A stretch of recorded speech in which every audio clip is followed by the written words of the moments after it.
Hey, how you doing, sir? I'm doing well. How you doing today? Hey, not too bad, not too bad. So I'm doing a little bit of we're a little bit early, so I'm actually getting this teed up. So right now, just Okay. we're live, just so you know. Perfect. And so what I need to do now is this is the first time I'm doing this. We're live to YouTube, and what I'm going to do now is actually take the link for YouTube and put it on Facebook and Twitter. Perfect. All So right. so if Joe joins, kind of talk to him. You guys just talk, but just make sure he knows we're live. Okay. Okay, gotcha. I'm gonna go. All I'll be right. right back. I just gotta go grab some water. No worries. That sounds good. All All right. right, thanks. Okay.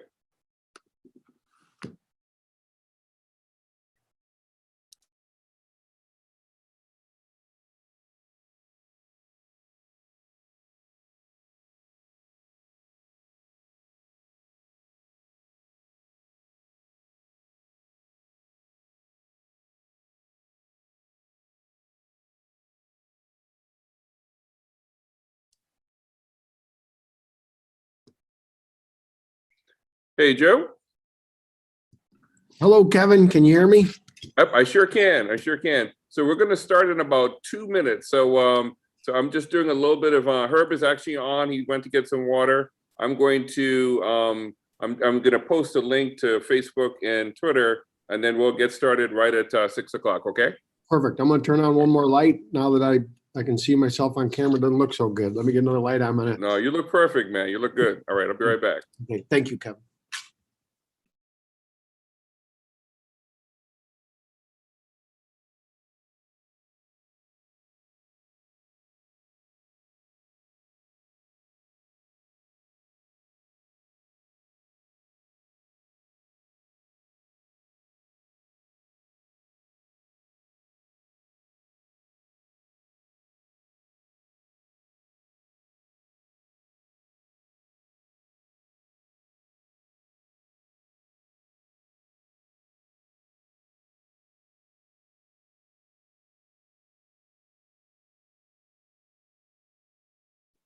Hey Joe, how's it going?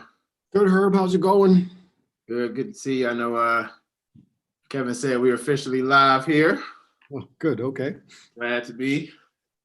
Hey Lindsay, I don't think that we've met before, but I'm Herb Alexander. Nice to meet you. Nice to meet you, Lindsay Swanson. Hi, Lindsay. Joe Testani. Again, I'm sure we haven't met, but nice to meet you on virtually. Yes, nice to meet you. I'm here to help just with some tech support pieces. So if folks are putting in questions during the live stream, I'll be putting those questions into the chat so that we all sort of see them and you all don't have to keep an eye on the live stream while you're on the call here. Okay. Thank you, Lindsay. Yes, thank you. And hi, Kevin. Good to see you.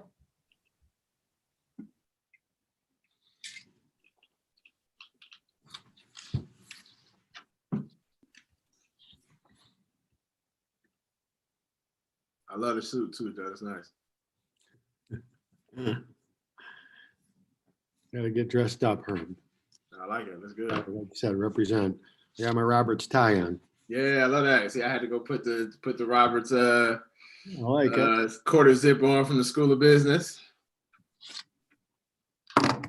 You guys practice today? Yeah, we had like a postseason practice today. So I just came from over there not too long ago. We did like some shooting workouts, and they did a lift, and that was that. I meant to ask you, everybody returning? Pretty much, we got some guys graduating that are, Oh yeah, Yeah. so they won't come back even though they got the extension, huh? yeah, some guys move on. So we Armand, Oh really? so a couple of those guys will be going forward. So How about Isaiah? that is actually, he's looking to go overseas.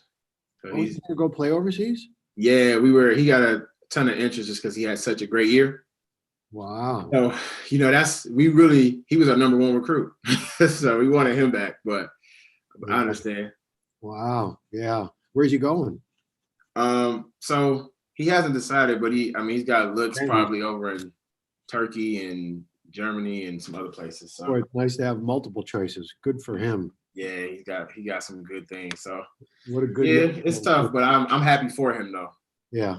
Yeah. I honestly thought he might have stuck around Roberts again, just a sharp young man. I could see you were kind of mentoring him a little bit. Thought maybe they'd find a place for him at Roberts.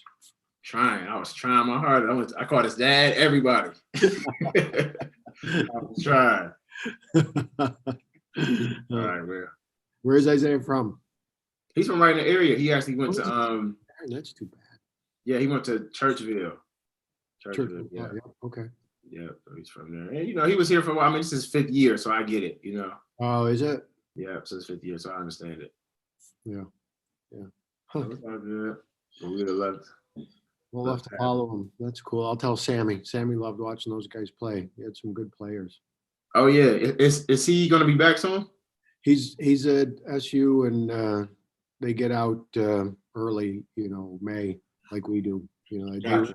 They ran it straight through like Roberts did. Oh, okay, no breaks. Yeah, that was Yeah. tough too. I gotta be honest. That was a lot of people had some trouble. Well, not trouble, but it just was, when you pushing straight through, it's a lot. But Yeah, you get used to those breaks and they're earned, right? Again, especially for the kids that are, on campus and not from here. You've got no family. You're gonna not see your family for months on end. That's tough. yeah, especially with COVID too, and being that so many restrictions on what they can and cannot do, and the year is different, so it was tough. But I'm happy with 4 more weeks, Yeah. and it would be good with that. And then summer, it'll give you a little break, I hope, right? Oh yeah, it's different. It's just the cadence is so different because of the students aren't there, so you really get to take a hold of the summer and get your time back a little bit. But Yeah, I know you've been so busy. All right, guys, I am back. And hey, Lindsay, how you doing? I'm doing well. I'm eating my snack over here while we're on No the wor- call. that was- My no mouth was worries, full when you man. asked. Oh, I'm sorry. See, that's how it always works, right? We're at a restaurant. You take a nice big bite and go like, how's your meal? Like, Exactly. mm. Like when you go to the dentist too. All righty. So Lindsay, I'm gonna have you do me a favor. If you could, can you pull up, because this is the first time we're doing this, so I'm actually Zoom live streaming to YouTube. And then I took I did a copy link and posted on Twitter and on Facebook. So I believe what that may mean is that people can comment on YouTube, Twitter, or Facebook. So if you can't, if you could maybe have like a couple of screens up. So I'll have, what I can do is I can do a couple on my phone. I can do I'll be do fine to look at Facebook. all of them, Kevin. The only thing is I'm just looking on Facebook and I don't see, have you posted it yet there? I did, yes. Did you post it in So- the event or did you post it on your page? I posted it on the page, but you just brought up a good point. I should probably also post it in the events. So let me do that. So, Oh, I see. I just 4 minutes ago. Okay. okay, gotcha. Um, All right. So how do I do that now? So, Yep. So I'll keep this open and I'll have the YouTube open and I'll pull up Twitter. all right. So what am I looking at here? So I'm looking for the share thing so I can share the link. Huh. Okay, so I saw the share thing earlier. So why am I not seeing it right now?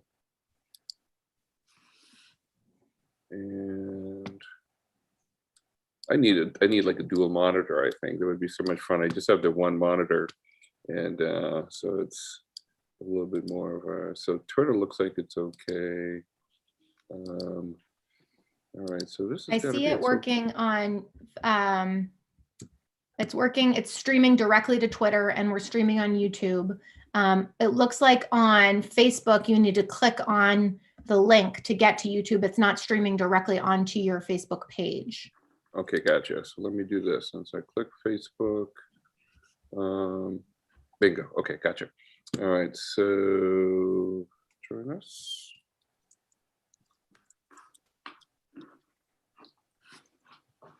And so we go public.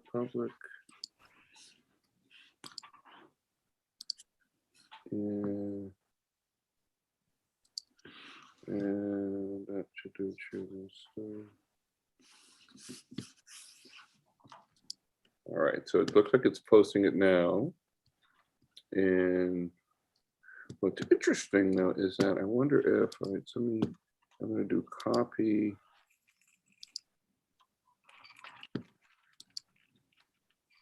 Oh, share an event. There we go. That's it. That's what I need to do. Bingo. And okay. So this is great. So now it's going to share it in the event too as well. Perfect. Okay, gotcha. All right, so we'll kind of go ahead and dive in. So I'll just minimize that. So you can see YouTube and Twitter. You can do that. Okay, Yep. good. I All can right, see, I perfect. think I can see all of them. So I'll keep an eye. Hey, Oh, it's excellent. impressive. Sorry. So I'll just close it down. See, Lindy's awesome. Lindsay, thank you so much. I am telling you, man. No problem. It's my pleasure. And I get to enjoy listening in. So it's an added benefit. Very cool. I'm impressed and appreciative. Very cool. I'm telling you, man, Lindsay's the go-to person, man. I'm telling you. Sure. Very cool. All right, I'm going to go so- behind the scenes now, but thank Thank you. you, Lindsay. I appreciate it. So I want to first of all thank everyone for joining us tonight. A lot of folks, some watch tonight, a lot watch over the next week or so. So far, our largest audience has been about 2,200 between LinkedIn and Facebook. So this may be a little bit different. I think we may get a little bit more traffic because I've been live streaming to Facebook and then posting it to LinkedIn. Problem is a lot of people on LinkedIn don't use Facebook. So I thought, let me change it up a little bit and post it to YouTube, which is universal, and then post it elsewhere. So, so the reason I share it with you, so you know that at some point it could be a number of people watching this. So towards the end, I want you to put in an ask, because if there's something you need, something you want that you want to get a response from, to know that's going to happen. And over the course of this next week, I usually kind of will reshare it to different folks. For the folks watching this for the first time, just a brief history. You know, I got this started about a little bit less than a year ago, right after George Floyd was murdered. You know, I wanted to do something that would really help to be part of the ecosystem of change, so that it would not be a moment, but really a movement. And so, so the show is the second and fourth Friday of the month. We try to talk about subjects that touch on either equity or anti-racism, or think the underpinnings of it, you know, the scaffolding for change in areas around reimagining policing, healthcare, reimagining, you know, jobs and how we recruit, retain, all that good stuff. And I'll touch on this a little bit later, but it's important for us to understand that structural institutional racism, if you think of it as a tree, there are many fruits of that tree, and sometimes the fruit doesn't look like what it started out as, right? So if you look at the seed and then you look at an apple, you don't see the apple, right, when you see the seed, but it is the apple in its early forms. And so structural institutional racism may start out with one way, but it shows up in many forms, whether it be in how we hire, promote, retain, fire, how we give people opportunities or not, folks that have better access than others. And in the area of policing, and this is what we're going to talk about here today, is how do we get additional attention around the need to recruit a more diverse workforce, and what are the barriers that exist around that. And so, you know, I got a chance to speak with both Herb and Joe as part of the Multicultural Advisory Board I sit on for Roberts Wesleyan, and that's the first time I heard about this project. And so I've invited them to be here today to share with the community. So I'll ask you, as you're listening, the folks in community organizations that are going to be listening to this, you'll be able to get a hold of Herb and Joe to see if there's anything you can do to help them with what they're trying to do here to help our community. And so I'm very moved by the mission and purpose that Joe and Herb are on, and I want to do everything I can to help facilitate that, to make it easier. So with that, I'm going to start with Joe and then go to Herb. Just give us a brief bio of who you are, what you do, and what has brought you to this moment to work on this project. And then I'm just going to turn it over and let you guys do your thing. Thank you, Kevin. Thanks for having us on here. We appreciate the opportunity to talk about what Herb and I are trying to do. My name is Joe Testani. I am the director of the Justice and Security Institute at Roberts Wesleyan College. The Institute is a training center and a think tank. We do research. We, in sort of one line, our goal is to help make our community a safer place to live, work, and worship. And I came to the Justice and Security Institute in 2019. It was founded in 2016. Prior to that, I spent 32 years working for the FBI. And I'll pass it over to Herb. Thanks. Okay, thank you, Joe. Thank you. How's it going, everybody? Herb Alexander. Right now, I currently serve as both the Chief Diversity Officer and the Associate Dean of Students at Roberts Wesleyan College. And so how we function at Roberts as far as the Chief Diversity Officer role, or CDO as it's commonly known, is really functioning on 3 levels. I help serve both the student body in a way, right? So around programming and helping influence those things, faculty and staff, and the many factors that go along with that around recruitment, retention, hiring, policies within HR, training, all those different things. And then also help serve in the community, which is kind of where Joe and I touch base on this partnership. But then also on the associate dean side, I oversee right now our health and counseling center and helping out with that, which actually is a very interesting mix in a good way. But I'm originally from Detroit, Michigan. I've been here for about 11 years or so and really have been engaged and a part of the community. And I think in a lot of ways it mirrors Detroit, which is why I'm so passionate about what we're doing here and a lot of the things. And just that passion around equity and diversity and inclusion has brought me to the point now we're working on a project like this, guy. Very cool. Thank you, guys. I appreciate that. So with that, if you could, just start telling us a little bit about, bring us up to speed so folks that are hearing this for the first time, and then, what are some of the challenges, and then what are some of the things you're looking for from the community to help you? Yeah, so if Kevin, if this is okay, I would love to share what we're doing, and maybe Joe and I can kind of tag team about how we got to this point to kind of get the context. Does that help? You got it. Perfect. Yep. Okay, perfect. Yeah, so right now, so Joe and I are working on a New York State funded project. It's a grant. It's the Public Safety Diversity Initiative.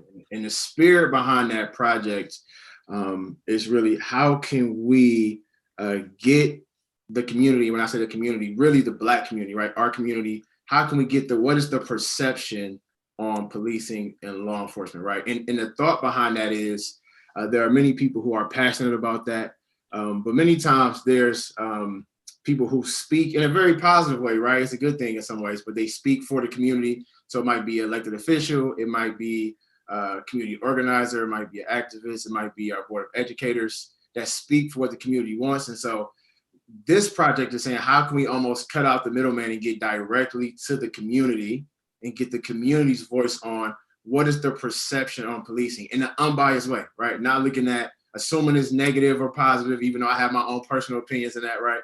But what is the community's perception? And I would say how we got to that point, and Joe, you and I can tag team on this, is some years ago, I think, Joe, was that your first year when I did the event with the Hate U Give? Yeah, I was on the job. Okay. Okay, yeah, so we had an event on campus. We have a project series called Diversity Through Media. And so what we like to do is take media, whether it be movies, podcasts, radio, whatever it is, and look at diversity through that lens. And so we showed The Hate U Give, which is a very powerful book and movie. And it's really centered around policing and also some of the community traumas within that. Very well written book, great audio book, and great movie.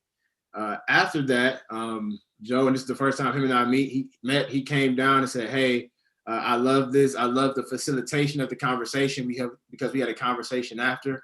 And I think we really hit it off in terms of, even though we're from different backgrounds, as you heard from the bio, having similar thoughts on where we can get to, right? And so we said, hey, him and I had a conversation. I said, there's some things going on campus, or let you come to this meeting where some students were doing some research around some of this stuff. And there was Joe, I'll let you share a little bit about the project from the lens that you saw it. Yeah, so Herb and I met that first night. I went to the screening of The Hate U Give and watched Herb's facilitation of the conversation with the students, and went down and introduced myself to Herb, and we had a good conversation. And quite frankly, a frank, maybe I don't want to say blunt, because it was very polite and respectful, but very eye-opening for me.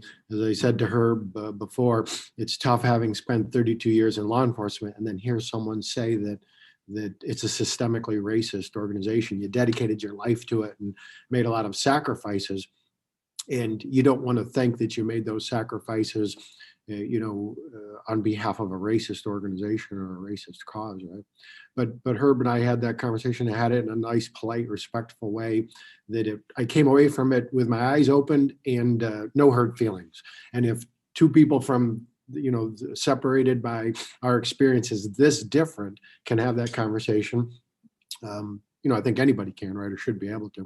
And so Herb and I stayed in touch. He continued to invite me to other events. I think one of them was a Central Park 5. And then you had me on a panel discussion, Herb. And then you invited me to some students in our criminal justice program had done a survey about, it wasn't really what we're doing now. It was not the perception of the police, but the favorability. That's a better term. And Herb had invited me to that. And I think from that presentation, we saw, okay, listen, quite frankly, overwhelmingly unfavorable review of some of the departments in the greater Rochester area. That knowledge itself didn't make for a meaningful point of change. As a leader in a law enforcement organization, I don't want to come away with an unfavorable rating by anybody in my community that I'm supposed to serve. So I thought, how can we create a conversation where we can give some meaningful information? And from that, now this is honestly going on 2 years now, Herb and I started the conversation of what would that look like? What information do we need to gather to provide to departments to implement change in those departments? And ultimately, through conversations with New York State, it led to where we are today. And I would say too that the key from that, which is we laugh about now, but that was about 2 years ago, right? And that was pre what I call, Kevin, the new racial enlightenment, right? And so this is before the murder of George Floyd, before Yes. so this is before a lot of these things that we saw. And so we had no clue about how timely this would turn out to be in terms of the things we were trying to do. And in a lot of ways, I think it has inspired people, and hopefully people listening will be inspired to really use their voice in a way through this study to advocate and say, what are you seeing? What can we do? Yeah, I'll add just, I'm sorry, Kevin, one quick. No, it's okay. Go ahead. Sorry. After the death of George Floyd, Herb and I, we called each other and said, God dang, we got to get this thing going, right? We've got to get some interest in this. We've got to get some momentum behind this project, now more than ever. And it really, and I think it led us to the meeting that you were attending, Kevin. Well, I tell you, it's so first of all, thanks for sharing that. A lot of things popped into my head as you were sharing that, because this is before George Floyd. Mm-hmm. So this is a difficult discussion. And and when I think about when I met Herb the first time, Herb's a very engaging guy. And one of the things that he, when he wants something or if he sees something, he's going to go for it.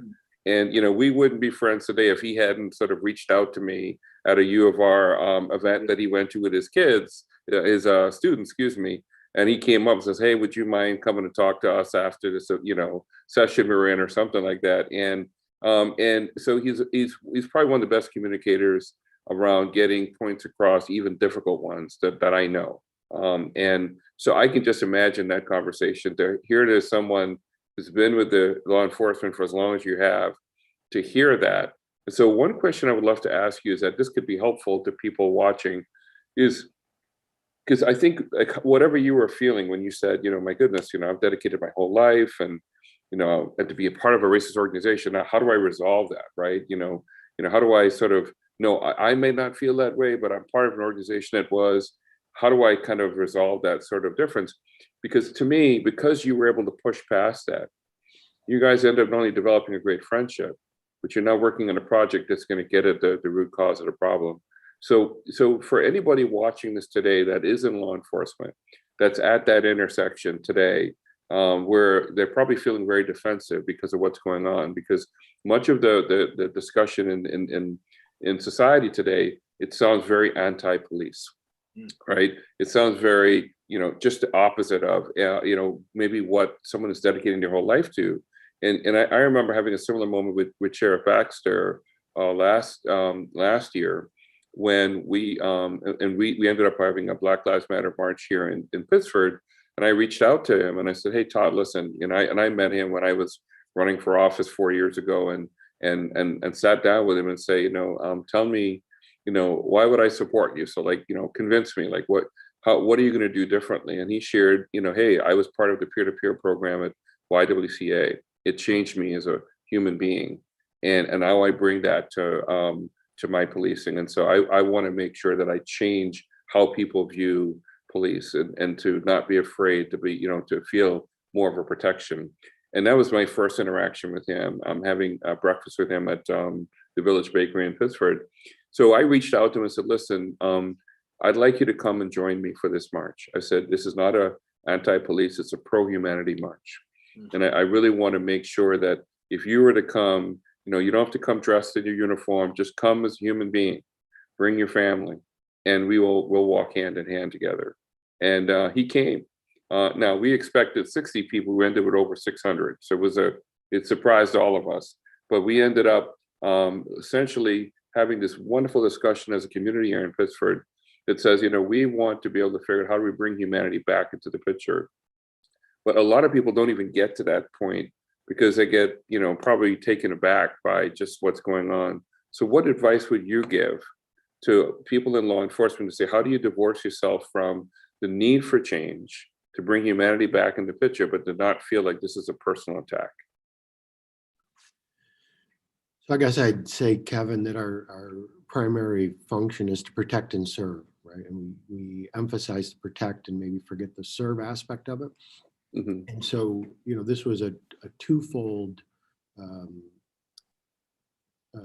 enlightenment for me, if you will. The first was the study. And again, as a manager in law enforcement, when I saw that first project that the students had worked on and the unfavorability within the community, I thought, man, if this was my squad or division or the FBI, I would be very disappointed in that. We don't want to come away with anybody from our community feeling that they're that underserved, if you will. And so, I was took that as a genuine, obviously honest response from that polling that was conducted by the CRJ students and the JSI predecessors. And then Herb and I had that conversation. And again, very genuine, as you said, he's a very good communicator. I remember coming away from it with, hey, this is exactly how he feels. He's being genuine in his feelings of law enforcement and how that impacted him.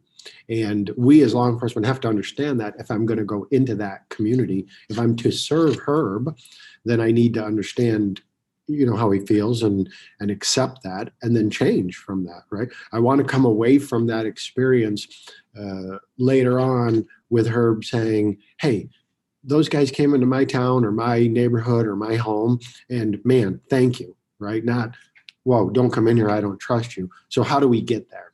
And we didn't jump right onto this study as a way to get there. I jumped onto, and Herb, I think having found, some interesting conversation, at least, hey, let's have Joe come to more of these events. And for me, it was let me explore this more and learn more from it. And then maybe we can find, just happen to be perfect. That's what the Institute is supposed to do. Maybe we can find a way to help fix this. And again, we're going back to 2019, the winter of 2019, January, February of 2019. So, it was early on in this. And as we saw events just unfold, it just continued, quite frankly, to get worse and seem like the problem became more exacerbated with every event. And so really it reached a critical point back in can't even remember now with COVID, right? But with the death of George Floyd, and Herb and I said, hey, listen, if we can't get the support to do this, we've just got to try and go outside of these governmental institutions. And ultimately, New York State was great and said, yeah, okay, we can help you guys take this on. This is important work, and we can fund it, and got us that help. And I would love to, Kevin, I'm sorry, just to comment on something. Yeah, go ahead. No, sorry. For me, something that really hit home in talking to Joe, and I remember he was given and I don't want to share too much of his business without him, giving permission, but in the conversation, he talked about some of his experiences in the FBI, right? And one thing that really stood out to me that hit home to say, oh, this is somebody who, and I mean this too, this is somebody who we can really work with, right? Even if we don't always agree, because that's, I think, where people miss the boat, is believing that we have to agree all the time in order to make progress. Right? We have to agree, but we have to be able to use relevantism in a way that says, I understand your perspective, right? So in talking to Joe, something he said was, when I served and when I was in the place and the culture that I served in, something I realized was the perception of whatever it might be. So let's use law enforcement in that case, from a particular community. So let's say it's the Black community, our community's perception on law enforcement. He said that it doesn't matter when you're serving what I believe, because perception is reality in that case. So if people are really feeling this way, if people are saying they experience these things and this is their lived experiences, I can't discount that because I can say, oh, that's just their perception. He said, no, that perception is reality. And so we have to address this and say, yes, I'm bought in. I understand what you're saying. So let's find the middle ground. How can I serve you? Because if I'm going to be within that community and serve in that community, then I need to realize that, okay, that perception is reality. So we need to function that way. And so for me, that conversation, because that's something I really have always believed and pushed for, and that's something Joe has said and continues to say, that was huge for me, right? And so I think if we can get to that place to say, when we're serving these communities, even if, and hopefully this study gives us some reality and some tangible numbers around that, but even if right now you have some questions about the perception, it does not matter in that case because perception is reality, right? So that was key. That was something, Joe, I don't know if you remember saying that, but you said that and that was key for me, you know? Yeah, I remember saying it to her, and to just expand on that for you. In order to be effective, right, I have to deal with your reality, right? I can't come into it and force my reality onto you and then be effective. If I want to be effective in policing the Black community, then I need to understand, and again, you know, our phrase we say often, you heard Herb say, perception is reality. I need to operate effectively in reality. I need to first understand that reality. And you know, quite frankly, going to the airing of The Hate U Give and Central Park 5 and having those discussions and sitting there and seeing the Black students from all different walks of life on our campus speak to their shared experiences was helpful, right? To see that and hear that. It's so powerful. Like what you both just shared is it's a wonderful life lesson, but also a wonderful tool, right? Because it allows you to get together to talk about problems, to solve them in such a way where we disconnect the feelings that we have about something, and then we shift the focus to how do you see it, right? So that in fact I've used this sort of concept in the workplace before, in this type of an example where I had an employee that I was mentoring, and they came in and we're talking, and they were pretty upset. And I was like, hey, what's going on? And they're like, you know, I just came from my one-on-one, and my boss said that, you know, I am not a good communicator, and I don't understand because, and they kind of went through a litany of things that they were doing. I said, well, actually, I agree with what you're saying. It sounds like you're doing it. I said, but did you ask him, what does he mean by good communication? And he said, well, what do you mean? I sent him a status report every Friday, you know, and you know, I show up on time for our one-on-ones. I said, yeah, but did you ask him what is his understanding of communication? I said, so let's play devil's advocate. I said, next one-on-one, you should say, I heard your feedback that I'm not a good communicator. And first of all, I want you to know, it is my desire to be a good communicator. So I feel awful about that. I thought I was doing that, but it's not coming across in a way that's meaningful to you. So why don't you tell me what would work for you as far as good communication? Well, it turns out his manager was not a reader. He didn't want a weekly one pager. He wanted him to stop by his office. He said, you never stop by and tell me what's going on. Wow. And so I had to tell my mentee, I said, now remember, don't get upset by saying, then why am I sending this to you every Friday? I spent 2 hours on that report. I said, don't worry about that. I said, what you need to figure out, still document it, because at some point that could be helpful. Because he could leave the company or get taken by aliens, and somebody goes, what have you been doing? Then you can go, here you go. I said, so keep doing that. That's for you. I said, but what you need to do is when you say just, oh, I'm so sorry. You know, I'm more of a kind of a writer, so I was doing it, but you know what? I can do that.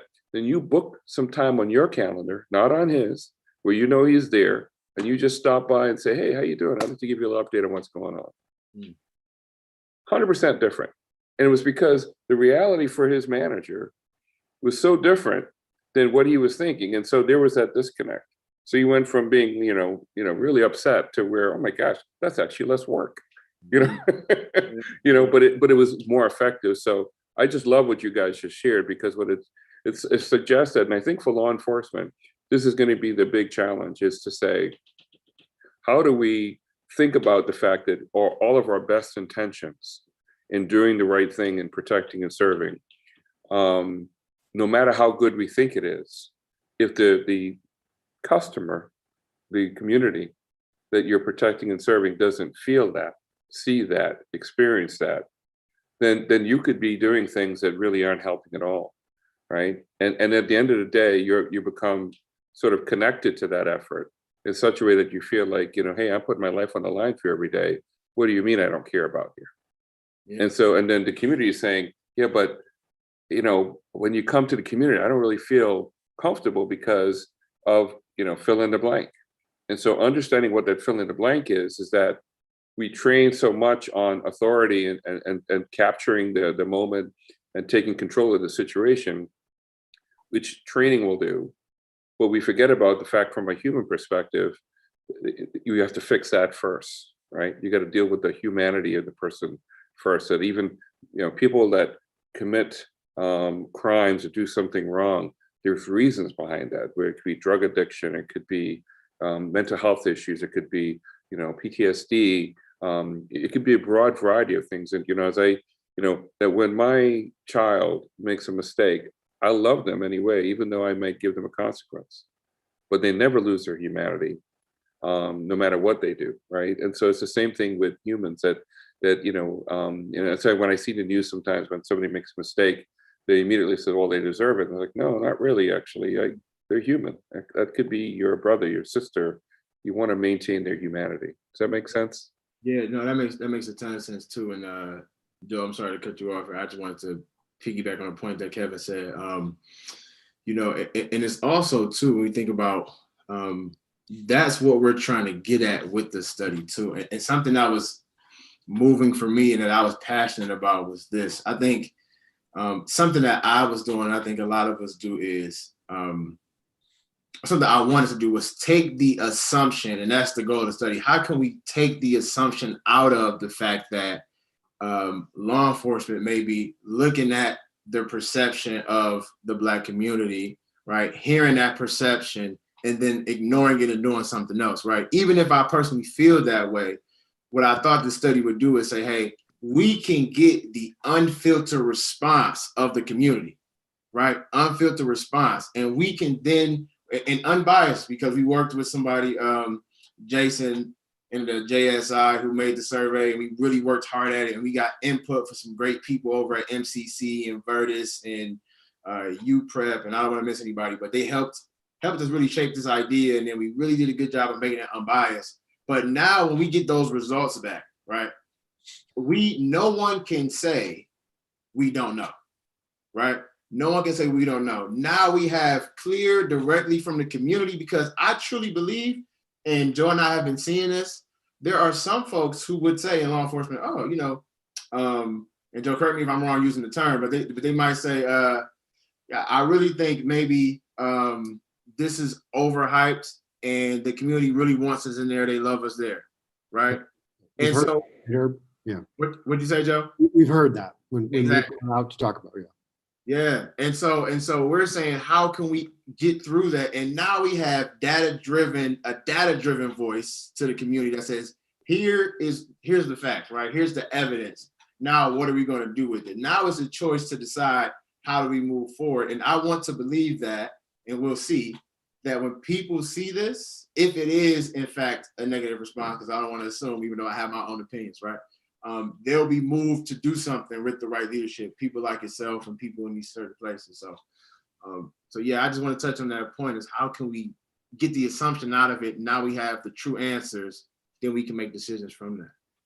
Right. And I'll add to that, Herb, when we were first trying to get the study going, Kevin, some people would say on the other end of it, you don't need to study. Like, I can tell you what the Black community thinks of law enforcement. Watch the news or listen to X person or Y person. And Herb and I had those same discussions. And our answer to that is, from at least a law enforcement perspective, I can imagine the answer is that we can dismiss that as a one-off voice with somebody who has a motive behind why they would give that particular view on the community, right? And the community Yes. perspective. So our answer is to erase that, not give anybody that ability to dismiss the voice, right? So let's go, and we went, like Herb had said, to a research specialist who studied designing questions for surveys so that they could be asked in an unbiased way, but elicit the information that we needed. And what I will say most importantly about this study that we're trying to do, information-wise, is it's not just looking for the perception, but it's looking for where that perception is derived from.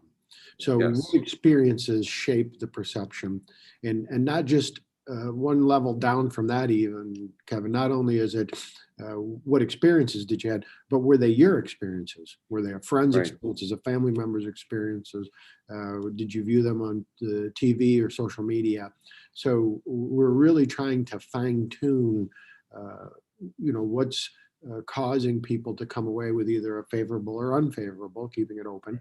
And again, we have the same series of questions like a decision tree.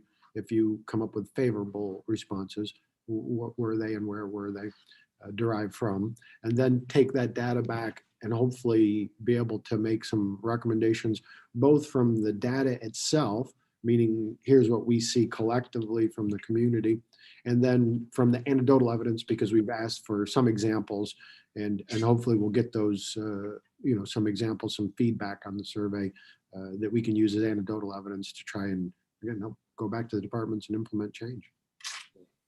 I love that. How long does it take to take the survey, by the way? How long a survey, the time frame to take it? Yeah, I mean, go ahead. Average time is 5 minutes. That's it? Oh my gosh, okay. All right, you have a commitment. Can I take the survey? Is the scope of who does the survey, like anybody in Monroe County? Yeah.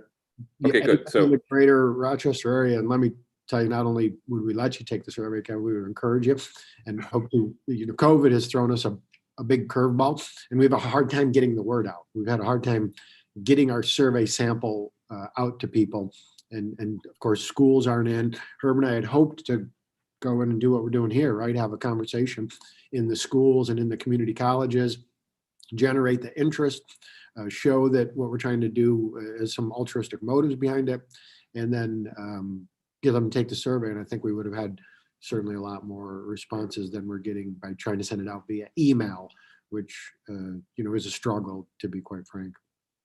all right, very cool. Well, I tell you, well, a couple of things you touched on that really hit me hard, because it made me realize on a personal level for me. So it's interesting. So like typically when you see in the news, people talk about police, it's usually tied to an incident, right? That's usually, so there's usually a connection there. And I think that's where, it could be potentially easily discounted by saying, well, that's just one person, or that's just 2 people or 10 people. Your survey is going to be getting to people that are not in an incident, but have an impression and a feeling and a perception, right? And so I'm one of them, right? Like, I'm getting a little deja vu because I was in a meeting early today talking about this. So if I did this already, tell me, because we're actually, so I sit on I'm the co-chair for the Levine Center to End Hate. And so one of the things that we were talking about today is, how to really address some of these issues of hate and where they kind of come from and so on. And I was talking about the fact that, hate shows up in very different ways. And so therefore you have to really know how to really spot it to find the root cause. So for me, I'm 55. I've lived in this country for 30 years, a little over 30 years. I grew up in the Caribbean, born in Jamaica, spent 18 years in the Bahamas Islands, between Nassau and Freeport, Grand Bahama. And when I was in college, I had a co-op assignment down in Boca Raton, working for IBM as a junior engineer. The neighborhood I was living in, it was a predominantly white area. Boca Raton is a pretty wealthy area. I was part of an IBM program where it had 400 students across the United States. So they worked with real estate so that you would rent a room in someone's house. So I was renting like an in-law apartment in this mansion, and worked down the road at the plant, IBM plant. But I was one of 400 students, that were working for IBM, and so, but there were only two of color. Myself and Jesse were the only two African Americans that were in this program, and almost immediately we discovered a problem when we went to find housing, that we would get a list of 6 apartments. We'd go to there and that's, oh, it was already taken. So we finally had to, after about 3 times, we were getting nervous because we're like, where are we going to stay? Like, we got a job but no place to stay. So we ended up just accepting a place without seeing it, so that the person didn't have a chance to say no to us. So that's how I got this place. So I never saw it, didn't know where it was. I just said yes to it so I can get it, only to find it was a pretty wealthy, affluent, white, predominantly white area. And so the police wanted to make sure I knew, at least that's the impression they gave me, or my perception was, that you don't belong here. And how did I feel that? It's because they stopped me every night. When I'm coming home from work, they'd stop, pull me over. It was usually on like the main road right before I turned into where I lived. So it was very embarrassing, like they'd have 2 or 3 cop cars behind me and take my license, pull back. They'd hang out behind my car, talking and laughing and stuff like that, come back, give me the card and tell me have a good night. And this went on for so long that it scared the life out of me, because I remember being there. I hadn't been in the United States that long, I was, early 20s, and I'm thinking, my goodness, man, they could put me in jail, and my family's back in New York, and it scared me, because the police I grew up with didn't even have guns in Ireland. When they had a billy club, because it's based on the British system. So seeing just somebody with a gun and all that good stuff was already a little scary for me, but it made such an impact on me, almost like in the form of a PTSD, because I was terrified. So like every time I left work, I was scared. And I would try driving different ways to get home, and they would catch me anyway. And so it got to the point where I'd stay at work late. I wouldn't go home right away. I'd go get something to eat and wait, and thinking I could maybe get home, and they'd stop me anyway. And it didn't matter. And so to this day, when I'm leaving my garage, I turn on my headlights and I do high beam, low beam. I press on the brake and I check to make sure the brake lights work, looking at the back of my garage door. And I put on my indicator left and right. And if any of those aren't working in my glove compartment, I have the replacement bulbs for all of them, and the tools in the car to change it. I mean, it's irrational. I know that. I mean, I'm not, detached from reality, but I do it because there's just something inside me that's fearful, that I don't want to be stopped. I just don't, because I just don't know if that is it my turn, and so it's irrational. And so the thing is that imagine me taking that survey. That's the reason I mention all that. And that's why I think I see value in this survey on multiple different levels, because the perception of police isn't just from people who had an incident. The perception isn't from this week, this month. In my case, it's 20 some years. I think I've only been stopped since then because I've been so fearful of being stopped. I'm like the best driver. I use cruise control in town. My wife thinks I'm crazy. I use her car. Why? Because it helps to drive for you. So I put cruise control on, keep the wheel straight. I do everything I can. My registration, if I forget and it's not done, I'll rent a car. I will drive that car till the registration's done. So all of that stems from an interaction that was fairly negative, that I now apply to police I see today, which is not fear, right? But it's still there. So 2 things. Number one, how I answer that survey, I'm not saying that's what I'm going to do, but the bottom line is that my perception is based on my lived experience. And so the question is, how do you change that? So let's just pick on me for a second. You know what would change that? I think, and I may do this. So if Todd Baxter's listening here, or even the Rochester police chief, I would love to come to one of your meetings when you guys are at the beginning of your shift. And I'd love to share that story and to say, listen, I know that's not you, but that's how I feel. And I want to get rid of that because I hate living that way. And so I don't know what you can say to me today. And then if I was the police captain, I'd say, tell him you're sorry. Just say, I know it wasn't me, but I represent that organization now. And I apologize that you were treated that way. What they did to you was wrong. Absolutely wrong. It's anathema to who we are as protect and serve. And so give us a chance to rewrite that history for you, right? So apology, accountability, even though it's not you, but it's the organization. Hmm. But at the same token, then when you go out to work, by hearing that story, you'll know that when you stop somebody, you're stopping them for speeding. Okay, they were speeding. That's bad, right? But they're human. And that's an opportunity for you to make sure, like, hey, how you doing? How's it going? Listen, so you know why I stopped you? Well, you're speeding. So in other words, try to really sort of take on a role that is connecting, that has empathy and all those sorts of things, because it's the treatment. Like for me, what developed my perception is because they treated me like I was subhuman. When I said, well, so officer, why'd you stop me the first night? Have a good night. I said, but I just want to know why you stopped me. He said, I said, have a good night.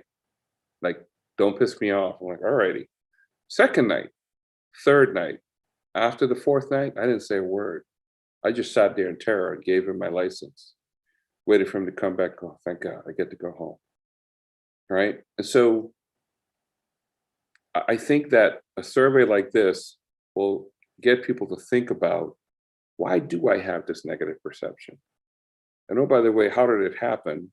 And I think on the receiving end, when you look at the surveys to say, well, how do we combat that? Well, first of all, there's videos right now that shows when things aren't working. Why aren't we actually doing videos around showing when it is working, right? When police are doing things that show empathy and caring. And we see them every now and then, but not enough. But that should be a strategy. Yeah. To say, we're going to be doing more things in the community.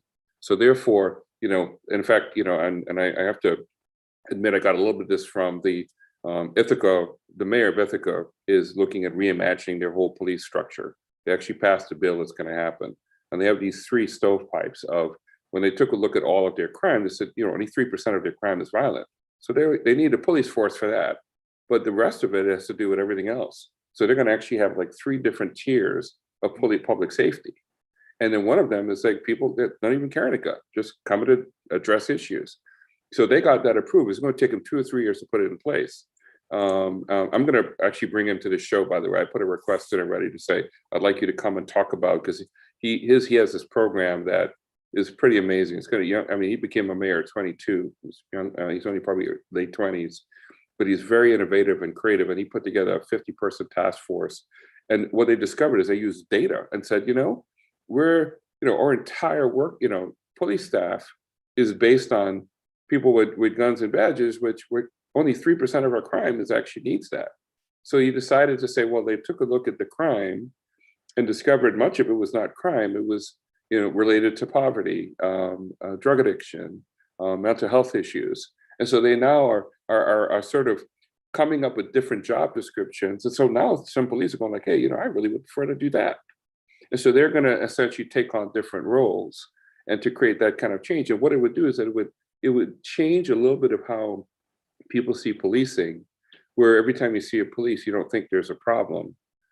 They're there to, walk the beat, get to know the people in the community, don't always think of a consequence, and think of a remedy, those type of things. So Yeah. Very cool.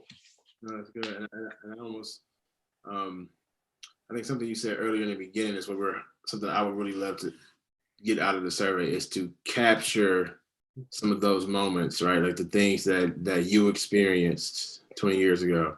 And so how can we use the study to capture those moments? And then hopefully that inspires empathy, right? Inspires action to do things like the mayor of Ithaca is doing, right? And the interesting thing too, and I'll give my own experience, is the way the survey is tiered is also looking at experiences that are passed down, right? That you have adopted from family members, right? And so Yes. if you have that experience and that's your historical lived experience, what are you then going to pass down to your kids, right? Yes. And then the cycle continues in that way. And so my story goes, honestly, when I was growing up, and I'm from Detroit, Michigan, and anybody who knows Detroit, it's a lovely place, but there is some issues that come along with living in Detroit, right? And anytime, and I always hung out with older guys, right? We would be out, and this is before I knew better and knew enough. When the police would pull up, people would run. This is before I really understood why. So I ran. So my context before I even understood what was going on was that when police come, that's a bad thing. You run away, right? When I first got my first car, I had two experiences. My dad told me, this is before I got pulled over, before anything had happened to me. And I have had personal experiences that for me were difficult to deal with, right? Some personal negative experiences. However, before that even happened, I said, before I give you this license, I need you to know if you get put over, before they walk to the door, you get your license and registration, put it on the dashboard. You put your hands on the wheel, so now you don't have to reach over and grab it. Now, this is before anything even happened. So those are historical experiences that are passed down before anything even happens, right? And so how can we capture that? What is that perception derived from? Because the first time I got put over, I was with one of my friends, and I was 16 or 17 at the time. But the police was walking up, and I went to, I was actually going, before I forgot what my dad told me, I was going to grab my license and registration, right? And my friend said, yo, what are you doing? Are you crazy? You're gonna get us killed. And so even in that, this is my first time being pulled over, right? So even in that is, he was older than me. Those are historical experiences that are passed down, that are shared experiences, not lived experiences, right? And so we want to capture that too, because that's a reality. And we got to think about how can we break those things as well. And Joe, I want to let you go ahead and say. Yeah, no, I mean, the point I was going to make to both you and Kevin, Herb, Kevin, I apologize, we're close to the same age. It's a little harder with Kevin and me, being 56, Herb, is because you've got 20, 30 years of that. It doesn't change overnight, right? For you, it may be easier. It's not easy, Herb, but if that experience can change, and for the next 15 years, every time you encounter a uniform officer, it's polite, respectful, treated with dignity and empathy, you come away with a positive view. For Kevin, it's going to take a little more, right? Because it built up a little longer. It doesn't just change overnight. We don't change who we are overnight. We don't change how we feel overnight. One incident doesn't change our attitudes or our beliefs, but over time they can. And hopefully, what we learn from this and what we think we're going to learn, Kevin, is that if we see these experiences, we deliver that message, right? We need to change the experience. We need to change the encounter. And again, if you want substantive change within your organization and you want to be more effective, then this is the reality, and this is what you need to do to change that reality. So we'll see. Very cool. Very and cool. again, the more people we can get to take it, we've said this about the survey, anybody can take it, any demographic can take it. We did have a question. Herb and I met with some community leaders. They said, these issues aren't unique to the Black community. No, they probably aren't. But the issue that was driving us was the Black community. But anybody can take it, and we'll have that data, and that data will be there to be analyzed. So maybe collectively, if a bunch of white people took the survey, and we can compare those experiences then, right? So that the survey can be taken by anyone, and the data will be useful at any point for us, or at some point for us. But right now, the primary purpose and focus is the Black community itself, and what information we derive from that. And some have asked us, hey, you seem to be focusing on high schools and colleges. A little bit, and to a degree, yes, but that's because we want to see where the perception is started. And when it begins and at what age. And some people would say 15, 16 is too early. I don't think it's going to be. I think you're going to see 15 or 16 might be too late. And then Herb and I have talked about this. We may end up having to go back and see if we can get the survey out to 1 through 6, right? To the sixth graders and below. But we're trying to get it out and get it to those people to see that demographic in the high school and community colleges, to see when the perception is shaped, and hopefully you catch it early enough that you can figure out where you need to start implementing the change. And also too with that, Joe, is if we can do that too, if you think about the hiring age around when you're looking to maybe diversify, right? Diversify, because I think diversifying our law enforcement agencies, it might not be the only solution, but it can, if you have people who have different lived experiences, right? Who have maybe experienced some of the things we're talking about. If you can diversify in that, now people can then have a voice to change some of those conversations at the table and in spaces that myself, and I'm not. Kevin, you may not be, right? In some of those areas. And so that might be why it might not be the only solution or the silver bullet for a solution. It can help push some of that. And so if we can catch folks early, help change that sooner rather than later, now we can start to do some of those things that can help diversify our law enforcement agencies too. Yeah, absolutely. And again, this has been a problem in law enforcement my entire career, and still continues to be one. Departments are routinely criticized for not representing the communities. The makeup of the department doesn't represent the makeup of the communities that they police. And again, Herb and I have talked to some great people, Dave Cathaldi at Brighton, who's partnering with us on this research, and you've spoken to Todd Baxter, Kevin. They want a diversified department. They just don't know how to get there. And as a matter of fact, not to impart private conversation, so I'll leave the name up, but I ran into a leader of one of these departments, and they had heard about our study and said, please give me something to help, because I've got no answers to changing the makeup of my department. We've tried everything, and we continue to struggle with that.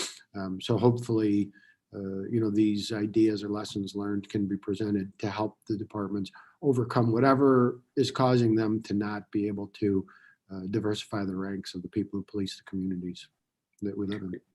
It's so powerful, because if you think about it, right, if the perception of the law enforcement is bad, it's less likely you're going to get kids that say, I want to be a police officer. Absolutely. Because they don't want to be in a role that the community hates, right? Absolutely. So it's a kind of a catch-22. And so I again, all so many wonderful reasons to really support and to want to know more about the survey.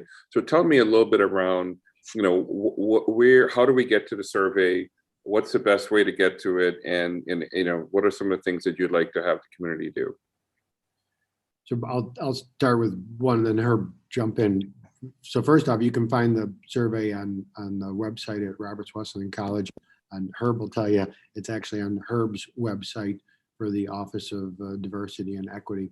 And I'll let Herb speak more to that. What I'll say to you is, if we're going to make the survey public, Kevin, if you have a place that we can leave it on your website or Facebook or LinkedIn feed, people can go there. And if anybody is interested in distributing the survey through their community, again, we're happy to talk to high schools, community colleges, houses of worship, wherever communities gather, and get that survey distributed. Again, it's been a challenge because, quite frankly, communities aren't gathering with COVID, and that has really made it hard for us to get as big of a sample or return as we would like, but we're getting there. We've got the numbers. The more numbers, the more information, the better quality of the survey. All right, perfect. If you could put it in the chat box of the Zoom, and what we can do is I'll be able to put it on the YouTube, because it's actually going to be this video will be on YouTube. So when people are watching this, the link will be right there. I have a contact that is part of the clergy. There's a group of the religious leaders within the city that get together. I believe it's once a month or once every 2 months. And so I have a meeting coming up with one of the leaders of that group. So I'll get the survey out to him. But I'm wondering if they go to the link on Roberts, does it tell you a little bit about the purpose of the survey so that it'll stand on its own, or do I need like the document that you guys gave me that I put on this event? Do I use that, or can I just use the link and it'll tell everybody what that survey is? There's two ways we can do it, and you can give us your opinion on this too. In the survey, actually embedded in the survey, is a video that explains what we're trying to do. It's not long, it's pretty short. Joe and I, in the spirit of vanity, we said, man, we don't necessarily love how we look, but we still gonna you see me laughing. Herb and I were laughing. We had a hard time getting someone to shoot this video for us, Kevin, with COVID, but we finally got the shot and edited. And when it came back, I'm slouching. I'm like, oh, Herb, I look terrible, man. Put it out. We'll go with it because we want to get it out. But now I'm going to regret that, Herb. I'm going to regret it. So we have the survey. It has the video, but if on the diversity webpage, there's a quick 4-second blurb that says, hey, this is what we're trying to do. So we can either give you the direct survey, which gets right to it, or we can give Yeah. you the one that's housed on the diversity webpage. Either one works. So the one you just described with the video and the link for the survey, so that's the one we want. And so Gotcha. if you put that in the chat right now, so Lindsay just sent a little chat text. If you put that in there right now, we can she can actually post it right now while we're still talking. So while people are hearing this, I'll get that link, and then we'll also put it. I will then get that link and I'll send it out to my contact with the clergy to see if they can get that out to all of their parishioners, because these are clergy that are for many of the churches within the city. And also another thought too would be superintendents. There's a superintendent group that is meeting with all of the different, once a month, I believe they meet, all the superintendents in Monroe County. Wouldn't it be great if they were able to then, we need to find, and actually probably the superintendent for Brighton, since the Brighton police chief is working with you guys. I know Kevin McGowan from the, who's the superintendent for Brighton, to see if he would be open to doing that. He can bring that to that meeting. And if all the superintendents agree to that, they can then send it out to all of their students to try to get it to youth, because this discussion has been really helpful to me, because it makes me realize even my own just personal story. I actually never shared that story until about 3 years ago. I'm 55, like nobody knew, like other than my family knew I would do that in my garage. They never knew. I never shared it with anybody, kind of suffered in silence.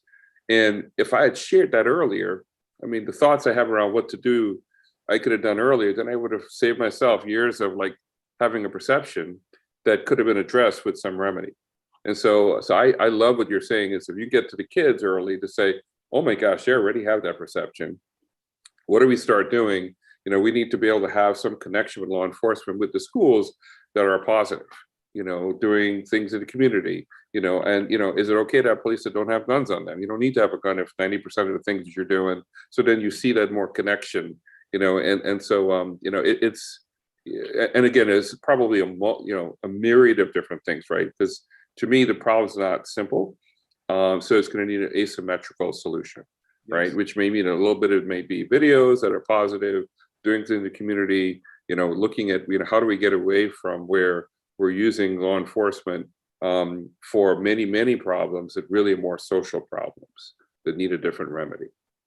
Yeah, that's good. Yeah, any help we can get, again, or steering in the right direction. Herb and I have tried and worked very hard at trying to get the survey out, and we didn't know about the group that you're speaking to, Kevin, of superintendents. We've been trying to go individually, and again, you know, unfortunately, we can't meet in person with them, so we're sending emails, and I just don't think it's the most effective way for us to have communicated. If there was a better way, we'd love to. We'll stay in touch with you and figure out a way to get it to that superintendent's group, because that's really where we need to be. That would be ideal. And I think Brighton, you already have an end, because if the Brighton police chief is already working with you, I believe, I'm certain that Kevin, once he understands it, then he would then bring that back to the group and say, hey guys, we got a great survey here to help get a pulse check to how our young people feel about law enforcement. And I'll say very positively, Brighton School District has already sent the survey out via email twice. So Brighton School District, you know, very progressive community, wanted to be part of the change. And so their superintendent down has bought into it, but I didn't understand there was another opportunity to go through them to get to that broader. We've tried individually again through email, and some have been responsive, some certainly busier with other things, and might not even be hitting their inbox, right? I might be going to junk mail. So we'll try a different venue. Well, what yeah, go ahead, Herb. Sure. I was gonna say something too. I just want to make sure this is key for folks who are listening and the community in general. So something Joe and I also are committed to doing, and we're still working out how we do that, right, Joe? How we can put this together is it's not just taking the information and then, you know, hoarding it and, you know, that's it. We're committed to then sharing the results and then going, you know, explaining what we found from that to the communities, and also finding a way that we can help. Once we have the results, how can we're still working through how that looks, but how can we let the people who gave inputs into what are their perceptions then have input in how do we help create changes or respond to what's there. So it's not just we're taking the answers and leaving you high and dry, but how can you also be a part of the change? And so we're going to still put together how we can do that second phase. We're working on that, but we're committed to that though. is still taking that next piece, because community input into what we do is so important, right? So important. It's the voice. And so we've been saying we want to make sure the voice of the community is heard. We're just going to keep it that theme as we go forward. So I just want to make sure that point is said too, because that's important. Yeah, and thanks for that. Part of the survey, Kevin, does lightly touch on changes you'd like to see implemented, but Herb's 100% correct. We want to go back to the community leaders then and say, here's what we saw, here's what we heard. What does this mean to you? Like Herb and I had a conversation, and literally it was just the other day about reconciliation, and I had to say, what does reconciliation mean to you? Before we can talk about reconciliation, help me understand what it is to you. And so we need to have that conversation, right? What does defund the police mean to you? And because this is what we heard back from the survey overwhelmingly. So let's define that, and then let's get back to the departments and help them, make that happen or visualize that. So we want to go back, and the other thing we want to do is go back and tell them about the results, right, Herb? Anybody who helps us out or wants to hear about the results, helps us with the distribution, we would think. For the student, if I were a student and we tried to put ourselves in those shoes, and I took this survey and spent my time to give you my heartfelt thoughts, I'd like to hear what it meant, right? What happened? What did you do with my effort and my emotions? And then, we'll go back into the schools and make it available, the survey results, and we can hopefully then share with them, why the questions were designed the way they were, and because it wouldn't impact on the way they answered them. But we thought it would be a nice way to have maybe a meaningful discussion in social studies or whatever classroom they thought it was appropriate in, that this would be a good opportunity to initiate that kind of a conversation. I love that, because in a lot of ways, the feedback that they give you around what would you like to see or changes is really part of that reimagining policing, right? It's an institution that's, been around for a long time, hasn't changed much in terms of its overall construct and its role with society. And this the one video I watched on YouTube, which was the mayor from Ithaca.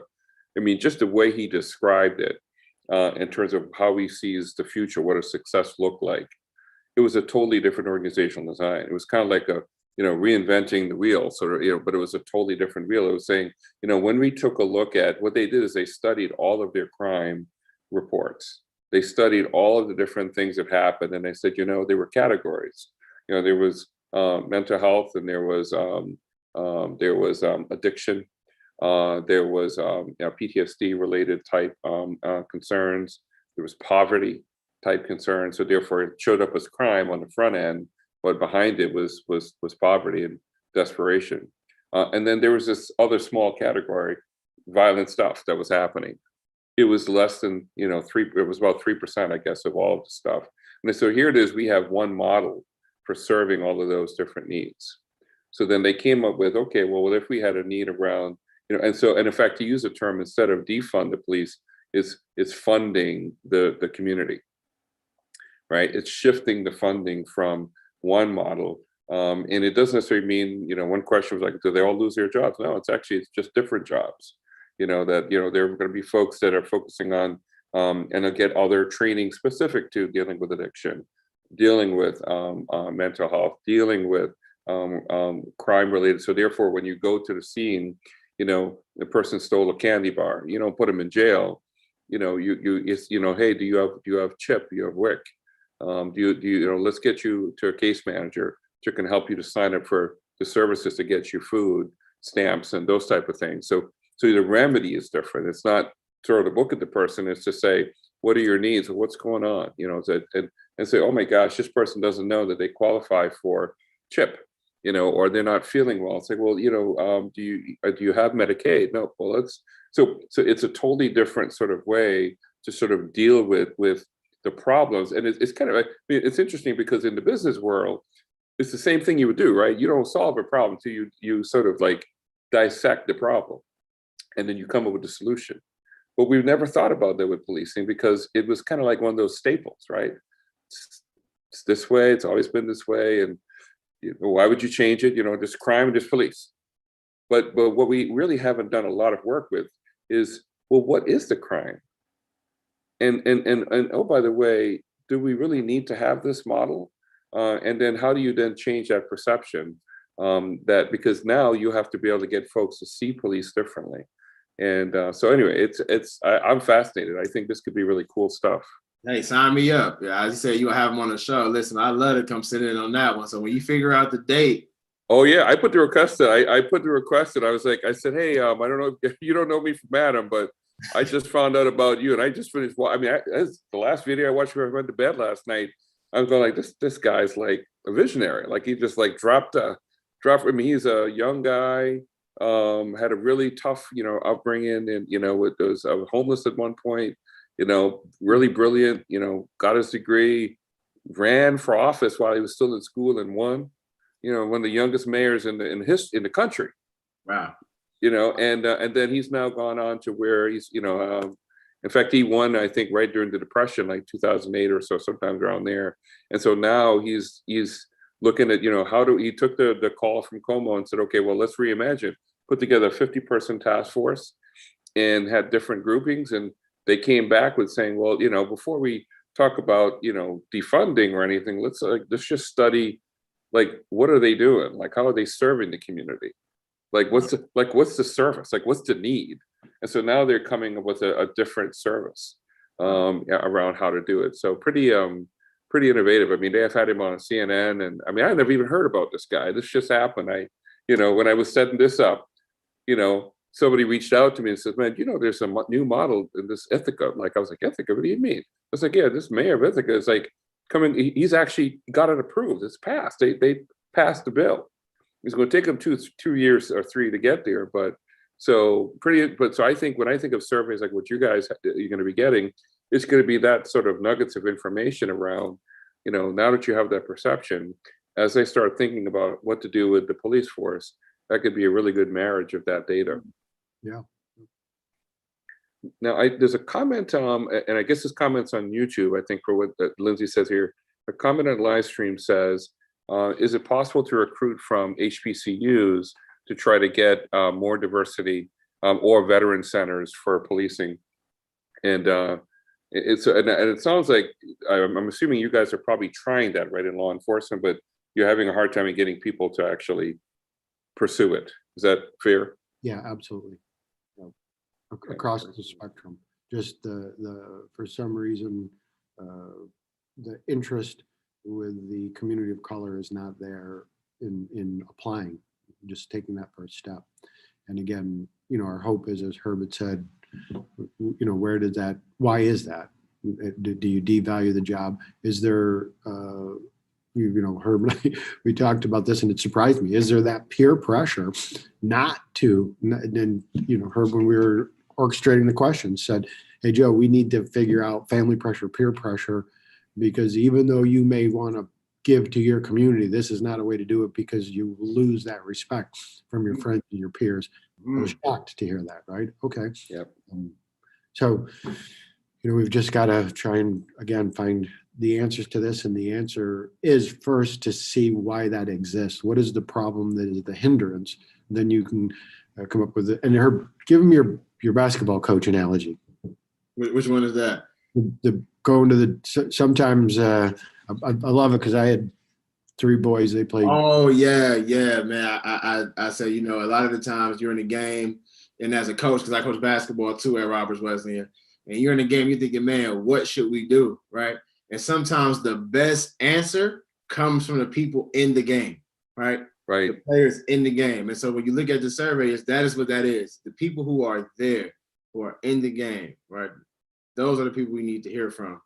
And, I think the last thing I would say around this too, Kevin, unless you have other questions, is, and I haven't said this to Joe, but I'm thinking about this now, is if anything, I think at a high level, I think what Joe and I have been able to do Joe has said this too, a young Black male from Detroit, Michigan, the city, and I mentioned that family peer pressure thing. You wasn't even thinking about being a cop, or you wasn't coming home at one point, right?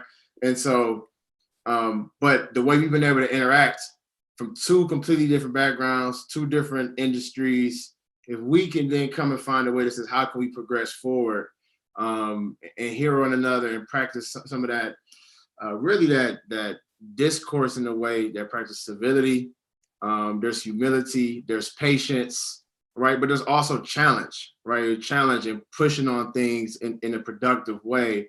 If we can at least also be an example of that in some way for some folks in people community, I think that's because I've appreciated working with Joe in that way, you know, and so if that can be something people take away as well, I think that'll be positive and productive. So Yeah, I would, I won't say it as well as Herb did, but agree 100%, right? It's been a pleasure working with him and hearing from him and quite frankly, having the debate with him and learning from it, right? And understanding it. Very cool. It looks like we have another question. I belong to the Brighton School District Families of Color group. Would you be willing to present this survey to our group? yes. All right. Yeah. We got a yes. All Yeah. right. So, all right. So how can they get a hold of you? What's the best way to do that? Would you guys feel comfortable sharing your email or, okay. So if you could put your email in the chat and then Lindsay will turn around and put that right in the feed where she got the question. So this is excellent. Excellent. Very cool. Man, some instant responses. That's pretty good. Yeah. I think I like this Zoom to YouTube. That's much faster. Yeah. Thank you, Lindsay. Joe, which are you sharing your personal email too? Yeah, I'm going to share my work email. Okay, yeah, that's what I mean. Yeah, and I'll do the same thing here as well. That's great. Wonderful. Thank you for the person that asked that question. Yeah. So in terms, anything else, you know, we still have a little bit, we have about probably 15 more minutes. Anything that you want to touch on that you haven't gotten a chance to share yet? You know, any thoughts on that? Herb, go ahead. Oh no, I mean the last thing is really encouraging people. If, thank you for the person who asked if we want to come share the survey, because it's really, this is really a chance, and I've been saying this, to have the data-driven voice for communities of color, and especially the Black community, right? Of course, anyone is welcome to take the survey, but this is a chance to do that. And so if you can really, we really would appreciate and benefit from, right? It goes beyond appreciation, but benefit, not just us, but the legacy and people after us from hearing this and then taking it and saying, what can we do from that? So we really are asking to people to use their voice in this way and give us feedback, input, and I think we've been pretty receptive to taking that. So yeah, that's the ask. I think at the beginning of this, Kevin, you said the ask at the end that you want for the folks is we really would love your buy-in on taking the survey and helping us get those responses. This is just step one, but this first step, we need people's help in order to do that. So. Very Yeah, cool. I think what I would add to that is my wife, when we were talking about this project, had a great expression: think locally, act globally. If we can locally get this survey done and out and get the results from it within our community and get a significant turnaround, significant size sample, I think we can be an example for other regions. And the survey, you know, once we put the time, effort, and energy into designing the questions, the matter is just to distribute them out to other communities. We can't presume that the perception or experiences, shared experiences in Rochester are the same in Buffalo or Syracuse or Topeka or wherever it may be. Herb and I were invited to a webinar from the state, and it was really, the state was talking to police departments about funding opportunities for research, and they wanted to highlight what we were doing as one of the funding opportunities and trying to motivate departments to come up with other ideas for research. And from that, when they ended the webinar and opened it up to questions, there were 388 departments. By far the vast majority of the questions were about the survey and would it apply to their community and could they get the survey. The interest wasn't around getting the funding, though I hope they do go to New York State for funding for the research. It was about the survey. So you could see we're not the only community, obviously, that's interested in resolving this, and we don't have the only departments that care. 388 departments went to that, and dozens of them were interested. So our hope was, you know, Herb and I, we got big dreams and thoughts, right? Let's get it done here, be a good example in the Rochester region, and then let's go back to New York State and see if we can get funding to go to other communities and distribute the survey out there and get the analysis done and then present those, that data to the departments for that to hopefully change also. I love that because I think this is a critical part of the reimagining journey, right? Is that, you know, that before you change anything, you really need to study what that problem is. And perception is a huge part of it, you know, because that perception is very complex. You know, could be recent stuff, old stuff, like in my case, in between stuff, could be historical things that have been shared. In fact, you've got me thinking, Herb, now that you know, my daughter's heard me share my personal story. She's never had any direct interaction with police, and she already has a formulated opinion. Because, and I'll never forget this, because when we were going to be walking the Black Lives Matter march, and I said, hey, you know, honey, can you walk with, you know, if you want to, you can walk with your friends, or you can walk with me, a friend. I'll be walking with, you know, the sheriff. You know, I want to be able to show that this is a pro-humanity. And she was nervous. She already had developed an opinion of police, and probably, you know, a combination of not just my personal story that she's heard me share once I start to share it, but also videos she's seen. So her perception is, you know, a little bit removed. It's videos of other people, and then, you know, that's been on the news and so on, which feeds a narrative that's already there and almost kind of tills the soil and cultivates it. So then you end up with this nice tree that's bearing fruit. But if you look at, you know, the seed wasn't really direct.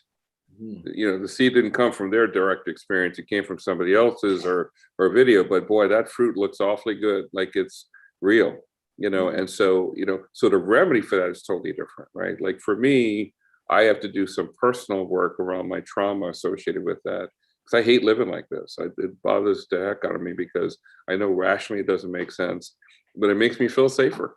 Yeah. So that's why I do it, right? You know, but I'd love to, you know, I really need to do this, because I've thought about this before. It's like, I'd love to like go to like where, you know, like in the movies, you see they have that before you leave out, everybody gets together in the room before you go to do your assignment. I don't know if that actually really happens. So I watched The Rookie on Hulu, you know, and, you know, they start on each day before you go, they have the little, you know, all right, go out there, be safe, everyone. So I'd love to go to that room. Do they do that? Roll call. Yeah. Roll call.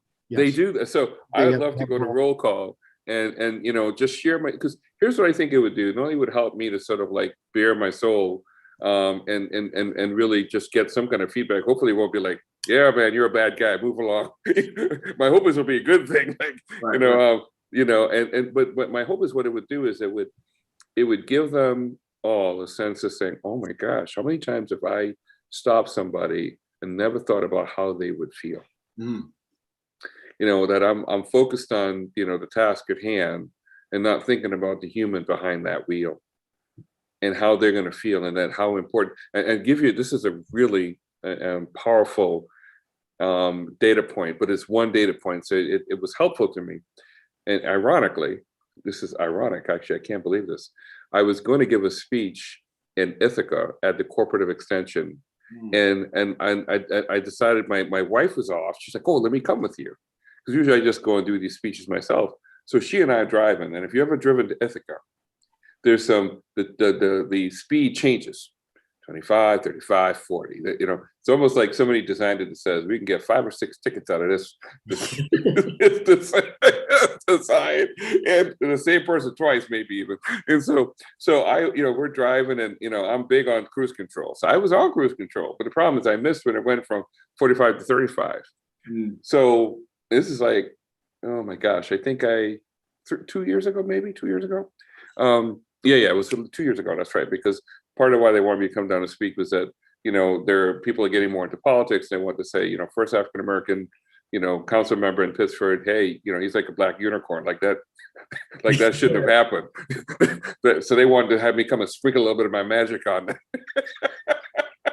on how to change things. So I'm driving down here. That's really funny. I just thought of that. That's. And I learned the black unicorn with the magic. That's funny.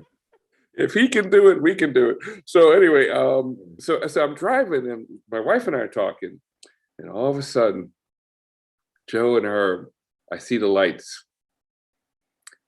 I haven't been stopped by a policeman since like my experience. So I immediately, I stopped talking. I feel my blood pressure rising, and she's like, "Oh, is that a police?" I said, "Oh my God. Whew, oh Lordy, okay. So I started panicking, like my like really freaking out. I was like, okay, grab the registration stuff, get that out. And I'm doing all this stuff, like Herb said, making sure everything's ready, like on the dashboard, and come and the policeman, I said, and windows down already for me. I'm like, I say, "Hey, officer, how you doing?" Like super friendly. And he says, "You know why I stopped you?" I said, "Probably because I was speeding." I said, "I want you to know I'm not a speeder, but you guys keep changing the speed limit, so I'm certain I was speeding." I said, "But I was cruise control on the wrong speed because it changed. So I apologize for that." He said, "Well, that was easy," or something like I just told on myself. And so he takes my license, he goes back, and I'm sitting there. So okay, and I'm like, and she's like, "It's okay, sorry, just don't say anything." I said, "I'm just so glad you're here." And my wife's white, so we always joke around. Like I said, "I need your privilege today." It's like I said, "I really need." I said, "I'm so happy you're here." I'm so just, you can tell people what happened. And so the policeman coming back, and he has his hand kind of on his waist, and I'm a little freaked out because it's probably just like a thing, but I'm like, "Oh Lord, his hand's on his gun." I said, "Oh Lord, oh Lord." And he comes back, and he comes around, and he said, "All right." He said, "Well, listen, these signs are pretty tricky." He says, "So just be careful." He says, "Because, you don't want to get stopped again because the next person might not be so gracious." And he says, "But be safe, and I hope your speech goes well." And because I told him what I was doing, like you overshare when you're scared, like. So he didn't have to ask me, "Why are you here?" I'm like, I was cruise control. I was speeding. I'm going to give a speech. I'm going to corporate expansion. I was giving him everything. I'm going like, Social security number, everything. Keys to my house. Like, I just don't want to die. So he was able to say, "Listen, have a good speech." And as he's about to walk, I said, "Officer." He said, "Yes." I said, "Thank you." He looked at me. I said, "Thank you for making this a good experience. I was really nervous." He said, "Oh, okay. Have a good day." And I sat there. My wife says, "Did you just thank a policeman for stopping here?" I said, "You don't understand, honey. That's my first good data point in 20 years. Mm. It's not enough, but what it tells me is that he's out there." Right?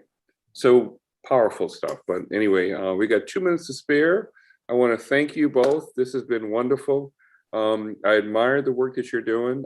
So, I just pulled up the name on my phone here. Reverend Jonathan McReynolds is a person I'm going to reach out to. So he's a person that I'm working with, that he will be able to get to all of the clergy in the city. And so what I'm going to do is I'm actually going to send him the document you guys sent me for the preparation today, the link that you have there, Herb, and to, encourage him. And I'll send him a link to this video off of YouTube to say, "Hey, listen, can you please watch this and listen to Joe and Herb so you get the background? I'm going to ask you if you could in your next meeting, please really showcase this, send the link out, and encourage as many of your parishioners as possible to take the survey."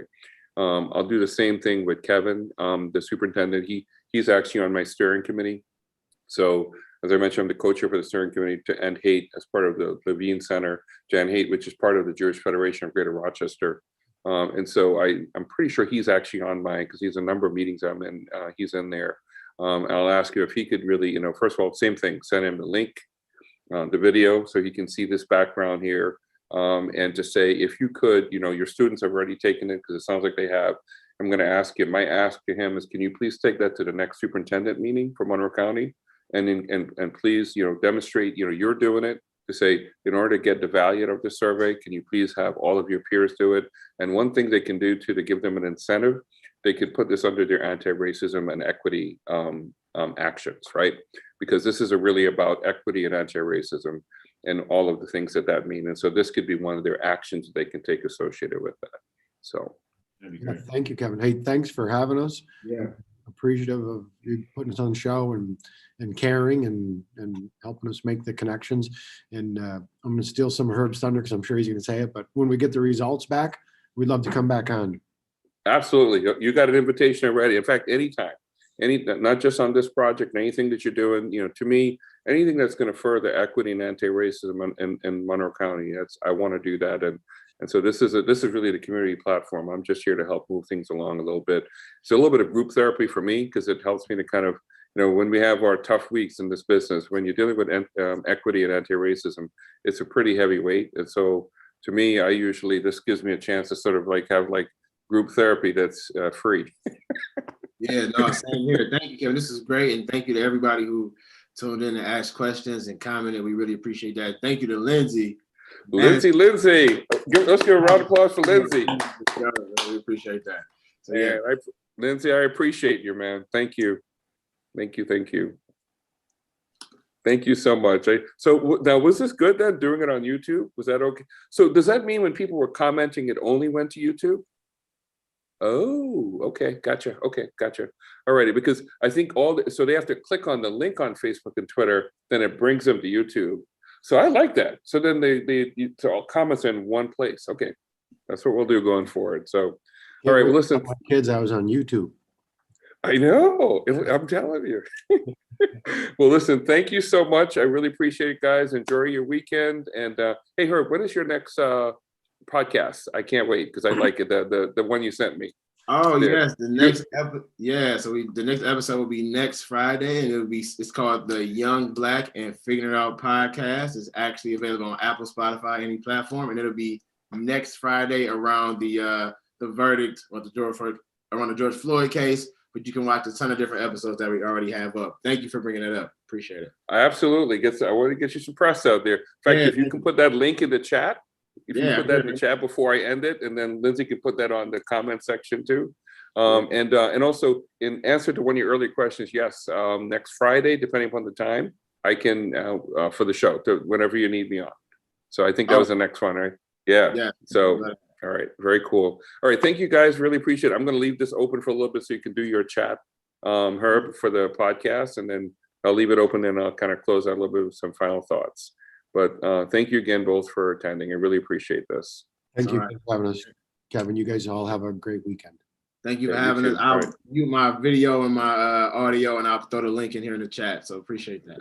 Take care. Very cool. And hey, I have a friend from the FBI now. I've never been able to say that. We do, Kevin. You got my email too, so.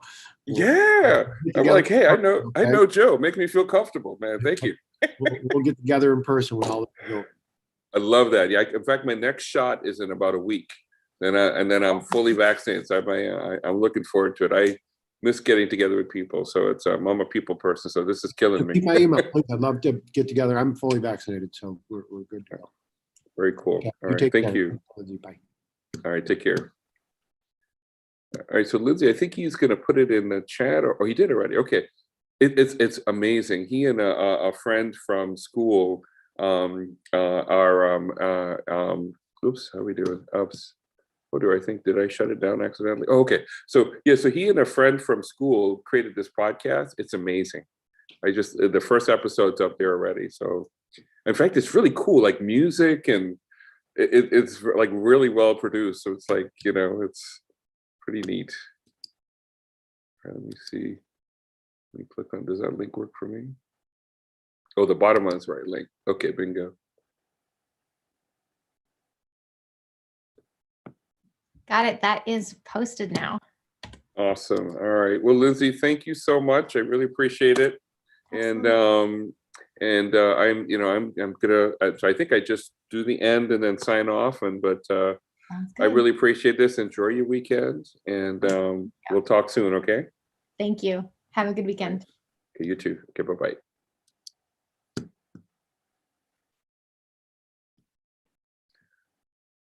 Alrighty. So I'm gonna close out right now. It's 7:34. So only 4 minutes over. And I just want to thank my guests, Joe and Herb, for being on tonight. I want to thank the technical guidance of Lindsay and keeping us on track. I really appreciate it. Hope you've had a good week, and I hope you have a good weekend. We're going to have a little bit of good weather this weekend, and so I just wish you a good weekend. Take some time out to breathe, to relax, go for a walk, take in some fresh air, This has been a tough week for the country in many ways, you know, and seeing the verdict for George Floyd's trial. It's really so good to see that, I know people have been saying, justice is served. I would phrase it differently. I would say accountability has been arrived at. And one thing I'd like to see for people that are watching this, particularly if you're in law enforcement, one of the most powerful things I saw happen over the last couple of weeks is sort of the erosion of what we used to hear called as the blue wall of silence. And what it means is that if you're a police officer that it feels as upset about the things that you're seeing about what's happening in your profession, then what you can do is to stand up for it. And when you see a police officer doing something that they shouldn't be doing, stand up and say, no, you're not doing that. You're going to destroy the reputation of what we're supposed to do. There's no servant protecting in what I just saw you do.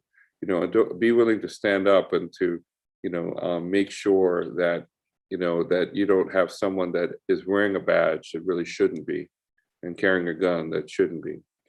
So, seeing the supervisor, the police chief, and a number of people say that what Chauvin did was inappropriate and wrong, quite honestly felt very validating to say, oh my gosh, if you're able to see that and see the lack of empathy in what he did, that's actually part of what I think has to happen within law enforcement across the United States, is that we need law enforcement officers that are in it for the right reason, in it to do the right thing, and cares and has empathy towards the community that they're protecting and serving.